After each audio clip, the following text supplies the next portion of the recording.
নমস্কার বন্ধুরা, welcome to ST unique sports. বন্ধুরা, এই ভিডিওতে আমরা কথা বলবো কিছু ফুটবল আপডেট নিয়ে। ইস্ট বেঙ্গলের সামনে কঠিন চ্যালেঞ্জ চেন্নাই এফসি ম্যাচ, তার আগেই কিন্তু বিদেশি ডিফেন্ডার হেক্টর ইউস থেকে নিয়ে বেশ কিছু আপডেট তোমাদের সঙ্গে শেয়ার করার সাথে সাথে কিছু ট্রান্সফার নিউজ বেরিয়ে আসছে, সেগুলো তোমাদের সঙ্গে শেয়ার করে নেব। এবং বাংলার আরেক প্রধান মোহামেডানের আজকে কঠিন চ্যালেঞ্জ পাঞ্জাব ম্যাচ, তো সেই নিয়েও কিন্তু আমরা কথা বলবো। বেশ কয়েকটা পরিবর্তন প্লেইং 11-এ আমরা দেখতে পেতে পারি, টিম নিউজ কী রয়েছে সমস্তটা নিয়েই কিন্তু আমরা শেয়ার করে নেব এই ভিডিওতে। তার আগে একটাই রিকোয়েস্ট, চ্যানেলে যারা প্রথমবারের জন্য এসেছো মনে করে চ্যানেলটাকে একটু সাবস্ক্রাইব করে নাও, তাহলে তোমাদের প্রিয় দলের খেলার সমস্ত আপডেট তোমরা এখানে পেয়ে যাবে। আর যারা এখনও পর্যন্ত আমাদের সেকেন্ড চ্যানেল এসডি ফ্যামিলিকে সাবস্ক্রাইব করনি, ডেসক্রিপশন বক্সে লিঙ্ক থেকে গিয়ে কিন্তু ওই চ্যানেলটাকেও একটু সাপোর্ট করতে পারো। তো প্রথমেই যদি আমরা কথা বলি আজকের ম্যাচ নিয়ে, আজকে সন্ধ্যা 7:30 থেকে কিন্তু মোহামেডান তারা দিল্লিতে খেলতে চলেছে পাঞ্জাব এফসির সঙ্গে। তো পাঞ্জাব কীরকম দল সেই নিয়ে আলোচনা করে নেওয়া হয়েছে, মোহামেডান কীরকম ফুটবল খেলতে পারে সেই নিয়েও আলোচনা করে নেওয়া হয়েছে। যারা সেই ভিডিওটা দেখোনি এন্ড স্ক্রিনে দিয়ে দেবো, দেখে নিতে পারো। এবার যদি আমরা সরাসরি কথা বলি আজকে পাঞ্জাবের লাইন আপ, তো লাইন আপে আজকে বেশ কয়েকটা পরিবর্তন আমরা দেখতে পেতে চলেছি। তার কারণ কি, কাট সমস্যা কাটিয়ে কিন্তু জোড়া বিদেশি প্লেয়ার অ্যালেক্সিস এবং কাসিমভ তারা কিন্তু আজকে ফিরতে চলেছে। এটা কিন্তু মোহামেডানের জন্য একটা সুখবর যে বিদেশি প্লেয়াররা অ্যাভেলেবেল রয়েছে, 6 জন বিদেশি প্লেয়ারের অপশানই কিন্তু হাতে রয়েছে। কিন্তু সমস্যার জায়গা কোথায় রয়েছে? সমস্যার জায়গা রয়েছে কিন্তু ডিফেন্স নিয়ে একটু চিন্তা থাকবে, কারণ গৌরব বোরা লাস্ট ম্যাচে কিন্তু ইনজুরি পেয়েছে, সে কিন্তু এই ম্যাচের জন্য অ্যাভেলেবেল নেই। কলকাতায় সে ফিরে এসেছে। গৌরবের জায়গায় কাকে খেলানো হয় সেই দিকে আমাদের নজর থাকবে, যে গৌরবের জায়গাটা কে নিতে পারে। সাজাদ হোসেন প্যারেকে কিন্তু সেন্টার ব্যাক হিসাবে খেলিয়ে দেওয়া যেতে পারে, সেক্ষেত্রে জোহালিয়ানাকে কিন্তু সাইড ব্যাকে আনা যেতে পারে। 4 ডিফেন্সে ফোরেন্ট ওগিয়ের থাকবে, আর অপরদিকে তো আদিঙ্গা রয়েছে। এরকমভাবে 4 ডিফেন্স সাজাতে পারে। মাঝমাঠে কিন্তু প্লেয়ার বাড়াতে হবে, কারণ যেভাবে পাঞ্জাব মাঝমাঠ ডমিনেট করে পারফরমেন্স করছে, মাঝমাঠ দখল না করতে পারলে মোহামেডানের অবস্থা খারাপ হবে। তো মাঝমাঠে অবশ্যই কাসিমভ যেহেতু ফিরছে, কাসিমভকে মাঝমাঠে সবার আগে দরকার। তার সাথে সাথে মোহাম্মদ ইরশাদ এবং অমরজিৎ 4 ডিফেন্সের উপরে 3 জন ব্লকার হিসাবে খেলুক। আপফ্রন্টে উইঙ্গার প্লেয়ার হিসাবে একদিক থেকে ফানাই, অপর দিক থেকে অ্যালেক্সিস, আর আপফ্রন্টে মানজোকিকে সিঙ্গেল স্ট্রাইকার হিসাবে ব্যবহার করাটাই ভালো।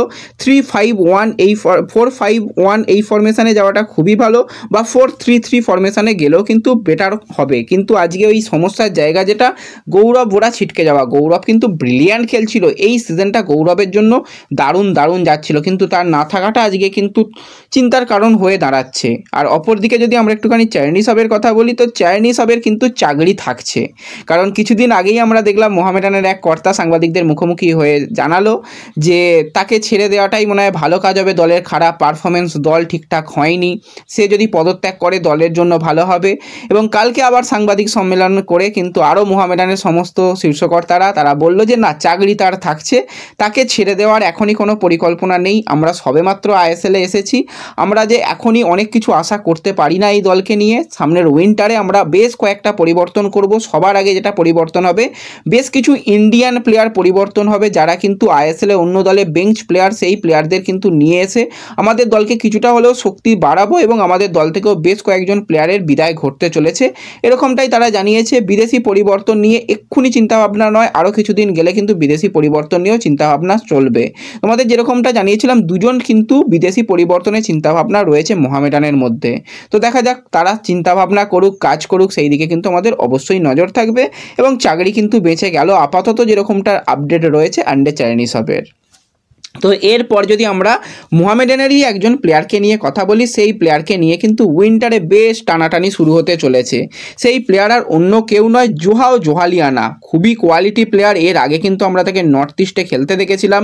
একজন ডিফেন্ডার হলেও কিন্তু সে গিয়ে অ্যাটাকে যেভাবে সাহায্য করে, আইএসএলে এক্সপিরিয়েন্স প্লেয়ার এবং আইএসএলে তার ভালো খেলার অভিজ্ঞতা রয়েছে। কিন্তু যেটা সমস্যা, এই সিজনে মোহামেডানের জার্সি গায়ে এখনও পর্যন্ত সিঙ্গেল মিনিট গেম টাইম পায়নি। কোনো রকম ইনজুরি সমস্যা সমস্যা নেই, তাকে হয়তো পছন্দ হচ্ছে না কোচ অ্যান্ডে চাইনিজ হবে, সেই কারণেই তাকে ব্যবহার করছে না। কিন্তু এই ডিফেন্ডারের দিকে বেশ কিছু ক্লাবের নজর রয়েছে। ক্লাবের নাম এখনই বলার মতন জায়গায় নেই, তবুও বলে রাখছি 3টে মতন ক্লাব ইন্টারেস্ট শো করছে। তার মধ্যে বাংলার আরেক প্রধান ইস্টবেঙ্গলেরও কিন্তু নজরে থাকা উচিত এই জোয়াও জোয়ালিয়ানা, কারণ এর আগে আমরা দেখেছিলাম জোয়াওকে নেওয়ার ব্যাপারে অনেক দূর কথাবার্তা এগিয়েও কিন্তু শেষ পর্যন্ত তাকে চূড়ান্ত করতে পারেনি। আর এই মুহূর্তে যেহেতু সে গেম টাইম পাচ্ছে না, সে দল পরিবর্তন করতে চাইবেই। যদি একটা লোন ডিলেও পাওয়া যায় খুবই ভালো, যদি পার্মানেন্ট ডিলে পাওয়া যায় আরও ভালো। প্লেয়ারের বয়স কম, কোয়ালিটি প্লেয়ার, ডিফেন্স যেরকম করতে পারে সেরকম গিয়ে এটাকে সাহায্য করতে পারে, তো খুবই ভালো প্লেয়ার। দেখা যাক শেষ পর্যন্ত ইস্টবেঙ্গল নাকি অন্য কোনো ক্লাব তাকে নিয়ে নেয়, সেই দিকে নজর থাকবে।